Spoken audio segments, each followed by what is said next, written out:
Kejadian ini terjadi tahun lalu, di mana saat itu adalah pertama kalinya aku bertemu dengan mereka yang kusebut hantu. Namaku Keisha. Aku tinggal di Cimahi, dan aku seorang mahasiswi di salah satu kampus swasta yang berada di Soekarno-Hatta, Bandung. Keseharianku bisa dibilang biasa saja. Selesai kuliah, nongkrong bersama teman, pulang, ya begitulah. Namun, di sela-sela keseharianku yang biasa saja itu, aku mempunyai seorang pacar. Namanya Wildan. Aku dan Wildan sudah cukup lama menjalin hubungan.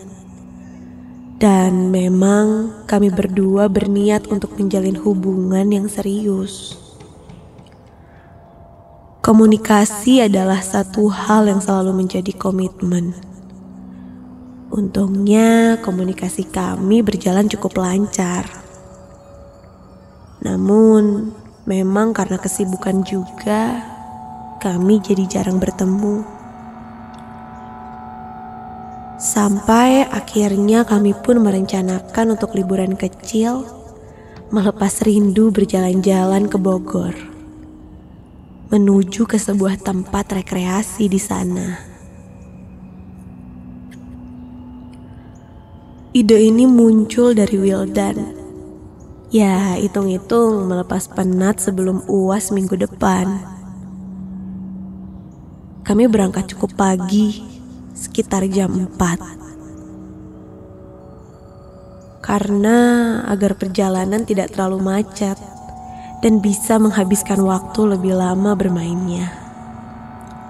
Dan aku ingat betul saat itu hari Kamis.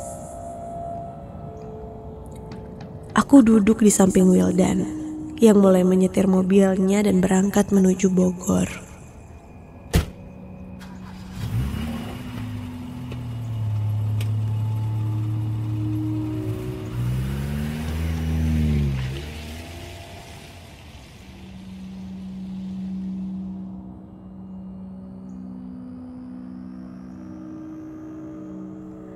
Singkat cerita, sudah hampir 3 jam lebih perjalanan kami.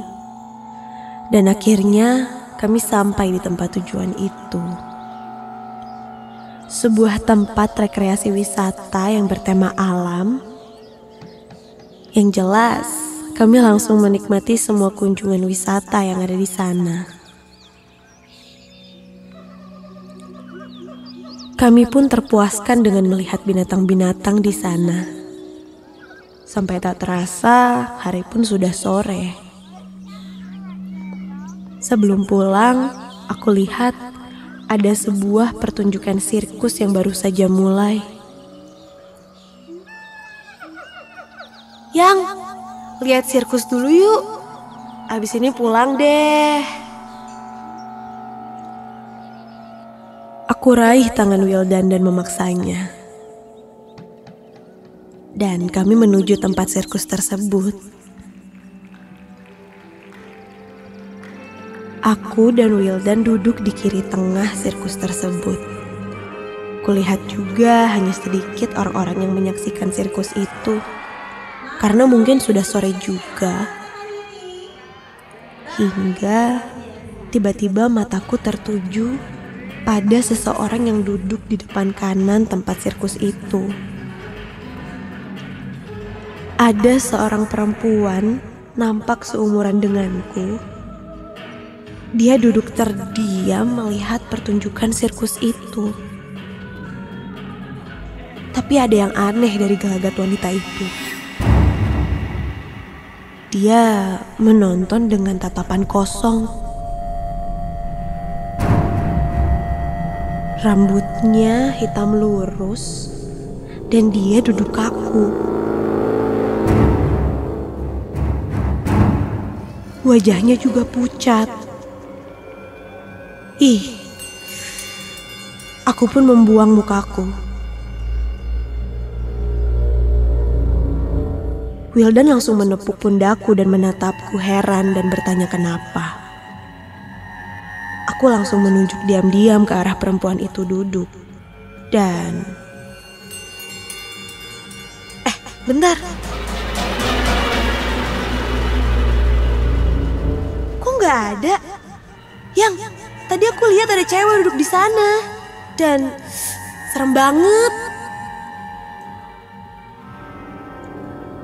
Wildan jelas membantah ucapanku dan bilang bahwa penonton di depan sana lelaki semua. Mendengar perkataan Wildan, tiba-tiba bulu kuduku berdiri seketika. Aku menarik tangan Wildan untuk pergi dan pulang dari tempat itu.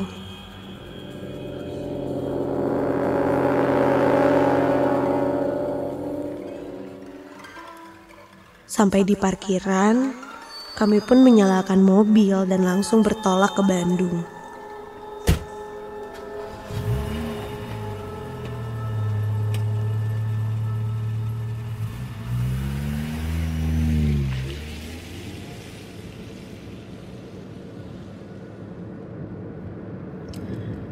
Di perjalanan, suasana nampak hening, meskipun jalanan cukup ramai. Hanya di dalam mobil terasa cukup hening. Dan Wildan pun tak banyak bicara karena mungkin kecapean. Yang, jangan diam aja dong, sepi nih. Nyalain musik kali ya. Kataku mencoba mencairkan suasana agar tidak terlalu hening.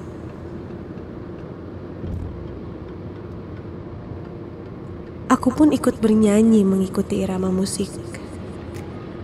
Kulihat juga Wildan mengikutiku juga menyanyi, sambil fokus memperhatikan jalan. Sampai...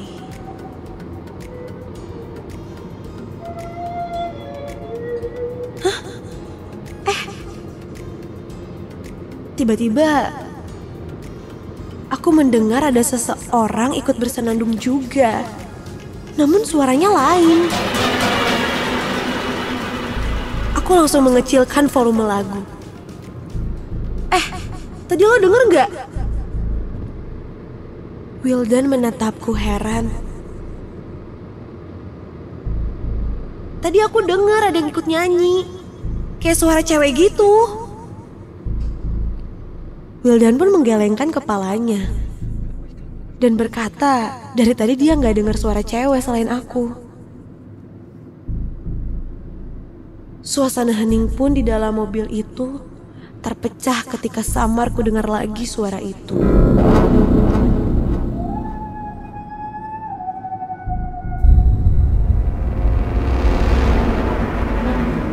Refleks aku menengok ke jok belakang dan... astaga!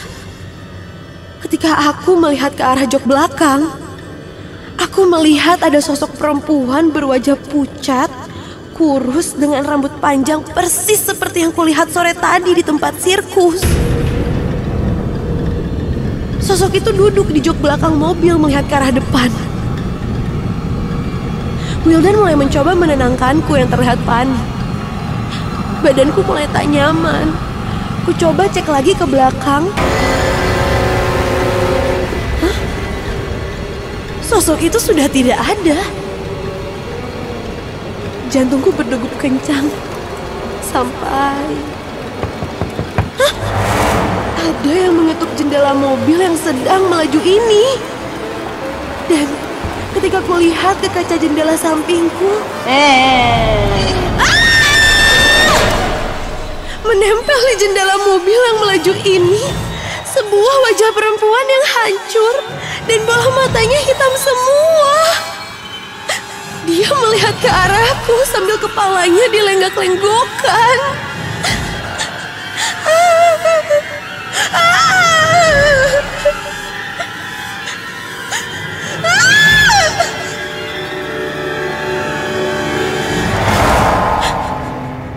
Aku teriak sejadi-jadinya. Sampai Wildan pun menghentikan mobilnya.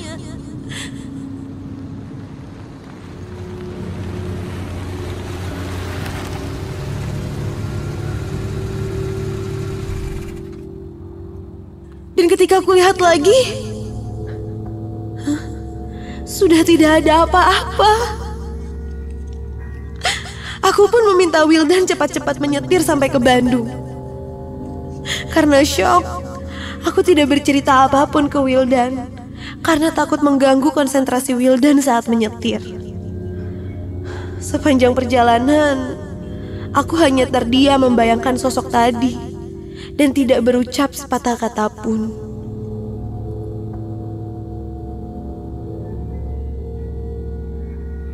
Singkat cerita, jam menunjukkan jam 9 malam ketika aku sampai rumah. Lalu aku pamit dan berterima kasih pada Wildan dan masuk ke dalam rumah. Aku mulai berjalan masuk ke kamar. Kulihat suasana rumah semakin sepi. Mungkin ibu dan ayahku sudah tertidur mungkin. Kurebahkan badanku yang tadi pegal tanpa ganti baju lebih dahulu. Kupejamkan mataku, berharap aku tertidur pulas.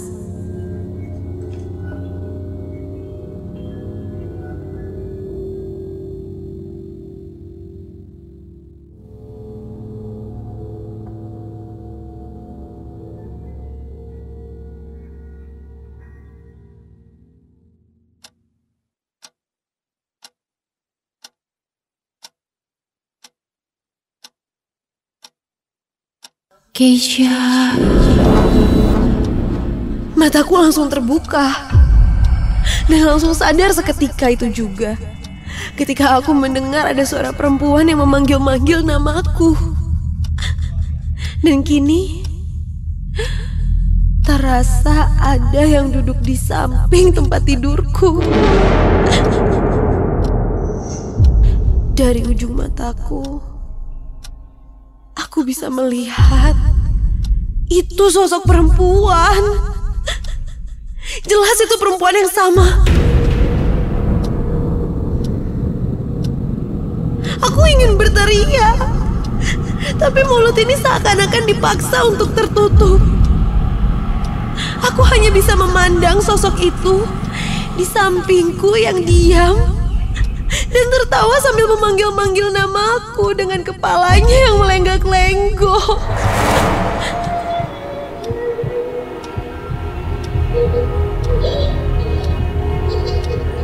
Jantungku berdegup semakin kencang. Ulu hatiku pun mulai sesak. Dan aku pun lemas dan tak sadarkan diri.